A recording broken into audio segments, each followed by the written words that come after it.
ভাই শোনেন, আপনার ডেকোরেটরের মালগুলো আনছি হচ্ছে মসজিদের ঈদের প্যান্ডেল করব, গেট করব, এই জন্যই। এই নিয়ে আপনি এত বেশি কথা করছেন কি জন্য? ভাই আপনি বলছিলেন ঈদের পরের দিন করে প্যান্ডেল গেট খুলে নিয়ে যাইতে, কিন্তু আপনি এখনো টাকা ক্লিয়ার করতেছেন না কেন? ভাই শোনেন, আপনার টাকাটা আমি আজকেই দিয়ে দিতাম, কিন্তু কালেকশন ঠিক মতো করতে পারিনি, তাই সব টাকা কালেকশন হয়নি। আরে ভাই আপনার টাকা কালেকশন হয়েছে নাকি হয় না এটা তো আমার ডেকোরেটরের মালিক দেখবে না। আমি মালগুলো আনছি, এগুলো তো আমার ডেকোরেটরের সব বুঝাই দিতে হবে। আরে ভাই আপনি বিষয়টা বুঝতেছেন না। আল্লাহর রহমতে আবহাওয়া অনেক ভালো ছিল, এই জন্য বেশিরভাগ মানুষ বড় ঈদের নামাজ যে জায়গায় হয় বিভিন্ন ঈদগাহে নামাজ পড়তে গেছে, তাই মসজিদে মুসল্লি কম হয়েছে, এই জন্য আমরা বেশি টাকা কালেকশনও করতে পারিনি।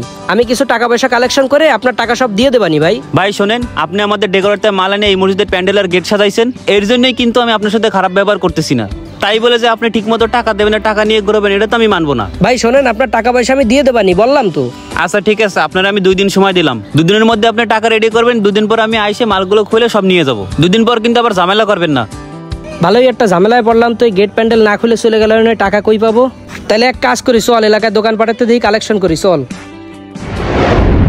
আসসালামু আলাইকুম ভাই। ওয়ালাইকুম আসসালাম। ভাই আপনার সাথে একটু কথা ছিল। কি বলবেন বলেন। ভাই আমরা এলাকার ছেলেপেলেরা মিলে সবাই উদ্যোগ নিয়ে ঈদের সময় মসজিদের প্যান্ডেল গেট এগুলো সাজানোর ব্যবস্থা করছিলাম, বুঝছেন?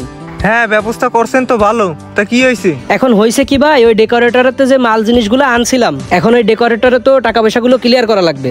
তা আমরা মসজিদ থেকে কিছু কালেকশন করছি, কিছু টাকা শর্ট পড়ে গেছে, তাই আপনার কাছে আসলাম, যদি আপনি কিছু হেল্প করতেন তাহলে ভালো হইতো। না না, আমি কোনো টাকা পয়সা দিতে পারবো না, এইসবের ভিতরে আমি নাই। ভাই বেশি টাকা দেওয়া লাগবে না, আপনার যতটুকু সামর্থ্য আছে তার ভিতর তো মোটামুটি দিলেই হবে। ভাই ঝামেলা করেন না, দি যান। চল, নাসিম ভাইয়ের দোকান তো বন্ধ, দেখি সামনের দিকে যাই।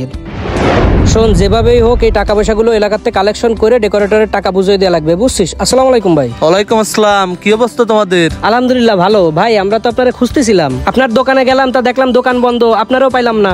ওই আমি দোকান বন্ধ করে একটু বাজারের দিকে গেছিলাম। তা আমার খুঁজতেছো কেন, কিছু বলবা? হ্যাঁ ভাই, একটু দরকার ছিল। আমরা এলাকার ছেলেপেলেরা মিলে ঈদের সময় মসজিদের প্যান্ডেল, মসজিদের গেট এগুলো সাজাইছি। ও দেখলাম তো মসজিদের সামনে গেট টেট সাজানো, তা ওইগুলো কি তোমরা করছো? জি ভাই, ওগুলোর আয়োজন আমরাই করছি। ডেকোরেটরের যে মাল জিনিসগুলো আনছিলাম, সেই ডেকোরেটরের টাকা পয়সাগুলো এখনো ক্লিয়ার করতে পারি নাই। আপনি যদি কিছু দিতেন তাহলে ভালো হইতো। তা এইসব কালেকশন তোমরা ঈদের দিন করতে পারো না? ঈদ শেষ, এখন আবার কিসের কালেকশন? ভাই শোনেন, আমরা ঈদের দিন কালেকশন করছি, কিন্তু আল্লাহর রহমতে এবছর আবহাওয়া অনেক ভালো ছিল, যার জন্য বেশিরভাগ মানুষ বড় জামাত হয় যে জায়গা, বিভিন্ন ঈদগাহে ওইসব জায়গা যায় নামাজ পড়ছে।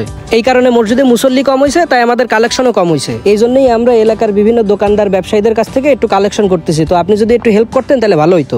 ও তাইলে তো আমি ওই সুজনের দোকানে তো ঠিকই শুনে আইছি, তোমরা মসজিদের কথা কয়ে এই জায়গাতে ওই জায়গাতে চান্দা উঠাই বেড়াচ্ছ, তাই না? ধান্দামি শুরু করছো? ভাই আমরা কোনো ধান্দামি করতেছি না, একটা ভালো কাজ করতেছি। আপনারা যদি সাপোর্ট না করেন তাহলে কিভাবে হবে? তোমরা মসজিদের জন্য কালেকশন করতেছো নাকি ঈদে পার্টি করবা ঘুরবা এই জন্য কালেকশন করতেছো? সত্যি কথা কও দিন। ভাই শোনেন, আমরা সত্যি কথাই বলতেছি। মসজিদ নিয়ে কেউ কোনো সময় মিথ্যা কথা বলে না, আমরা এতটাও খারাপ হই নাই ভাই। আর আমরা মসজিদের জন্য যে আয়োজনটা করছি, এই জিনিসটা তো আপনাদেরও করা উচিত ছিল।